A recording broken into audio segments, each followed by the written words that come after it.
What's up, everyone? Welcome to this day in Philly sports history for February 5th, 2023. For today's Philly Sports Black History Spotlight, we are going to shout out Bob Trice, who was a pitcher for the Philadelphia A's. Yes, the A's were in Philadelphia before they were in Oakland.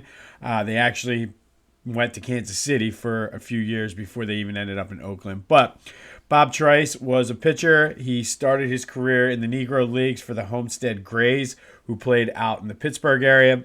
He made his debut for the Athletics on September 13th, 1953 at Connie Mack Stadium. He had a pretty solid career. He was 9-9 with a 5.8 ERA in 26 career appearances, 28 strikeouts, 9 complete games with a shutout. He was actually a pretty decent batter, too. Career 288 hitter with a homer and 6 RBIs. Also scored 8 runs. And his experience was a lot different than, I shouldn't say a lot different, but the A's actually went out of their way to try to help him and his transition into breaking the color barrier for their team. They actually hired someone in 1954 for that season. They hired someone to work with him and Vic Power, who was another black player for the A's, adjust the life in the majors. And this was a former Negro League player who was really in tune with what was going on. So they actually went out of their way to try to help this transition. Obviously, he still faced the racial slurs in Philadelphia. We talked about what happened with the players with the Phillies, and like if you ever watched the movie 42, that you can see that is historically accurate. That really did happen. I've heard many different accounts of that. So for the A's to actually work with and try to make this transition as smooth as possible showed that they were kind of on the cutting edge. I mean, he still got cold shoulders from his teammates. There were stories that he ultimately did not necessarily enjoy his time in the majors. The A's at the time had a minor league team in Canada, and he said he was treated much better. He kind of liked playing for the AAA team just because of how he was treated. But again, Bob Trice, the first black player for the Philadelphia A's. He actually was the only pitcher that broke the color barrier for a team. Everybody else they were position players, so he had that honor too. But today we're shouting out Bob Trice, who, while the A's were in Philly, became the first black player for them. Had a solid, if not really spectacular, but a solid career. Again, 9-9 with in 26 appearances, both in the bullpen and as a starter. So shout out to you, Mr. Trice. And the Eagles news, we're close, man. They're flying in today, so hopefully starting tomorrow we can actually start talking some football. But one stat I did find that I thought was interesting and kind of bodes well for the Eagles is that no player has ever led the league in passing and won the Super Bowl in 56 times. So, who led the league in passing this year? Patrick Mahomes. And the only two to ever lead the league in passing and to win a championship, or I shouldn't say the only ones. The last time it happened in the NFL was Johnny Unitas in 1959 when the Colts won.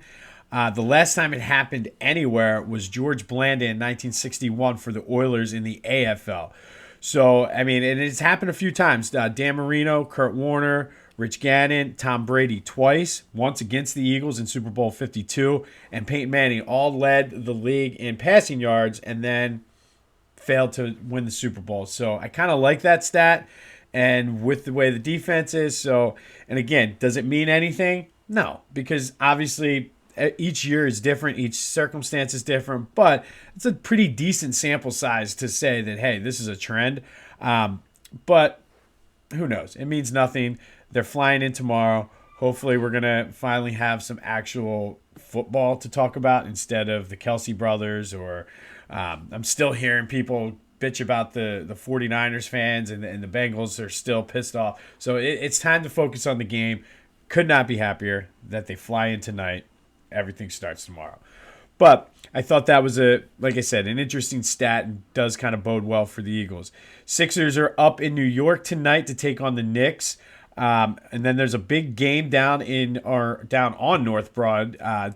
Houston, number 3 in the country, comes in to take on the Owls, and I don't know if the Owls are going to beat them again, but should be a close game. I think the Owls will play them tough. I know I was on a couple emails that the university sent out that trying to encourage to pack the house. So should be a pretty good crowd. And let's go Owls. And we're going to stick with the Owls today. On this day in February 5th, 2000, the number 21 ranked Owls took on the Rhode Island Rams up in Rhode Island. This is one of my all-time favorite Owls teams. They started that year number 7, lost a couple games and got unranked. And at this point, they were moving their way back up. They were actually at one point in that season 6-3, which is what caused them to be out of the top 25. But on this day, they went up to Rhode Island and won their 7th straight, 74-40. This moved them to 16-4 on the season. So they would actually go on to win 6 more games. It was they had like a 13-game winning streak that really they got hot. Like it was just a fun time. And everybody was like, oh, they had the scores with Karcher and Wadley, who both had 18 or 15 in this game. Lynn Greer had 18. Everybody talks about the offense, but it was the defense. They held Rhode Island to 2 field goals in the first half in this game, and they were up 36-9. And I actually remember watching this game because it was a Saturday game, and it was just like Rhode Island couldn't do anything. And everybody, like I said, talks about had the scoring prowess of those teams, but defensively they were great, man. And like they just had so many ways to beat you. Pepe was just a facilitator. He could make a shot here or there, but like he had 8 assists in this game. And just, I mean, when you have Wadley and Karcher and Greer that were lights out shooters, and then you had Kevin Lyde as your big guy. I think Lamont Barnes and him playing down low. Then you had Rollerson coming off the bench. They were a very, very good team. They ended up, like I said, they went on that run. They were 6-3, ended up 26-5 going into the tournament, won the A-10 tournament, and then they ran into the buzzsaw known as Ty fucking Shine. Can't stand that guy to this day. They were up in Buffalo, and it just brings back bad memories. But this was one of my all-time favorite teams, and on this day, they beat Rhode Island 74-40, and it's just a massive defensive effort where the Rams just could not get anything done. So, big Temple game today against Houston. We will be watching here in our house. We're flipping back on commercials for the Sixers up in New York because they're playing at the same time. Big shout out to Bob Trice, the first black player for the Philadelphia A's. Go have yourselves a Sunday. Hopefully we can get back to football tomorrow and start focusing on the Super Bowl. And if you haven't done so already, go check out Back to the Future, the other pod, wherever you get your podcast. We talk about Carson Wentz this week, but there's stuff on John Chaney, Andy Reid, lots of good content there. So it's too cold to go outside really and do anything today. Just catch up on Back to the Future if you want. Anywhere you get your podcast, and subscribe and like to the YouTube channel. But go have a Sunday, go Owls, and until next time, I'll see you when I see you.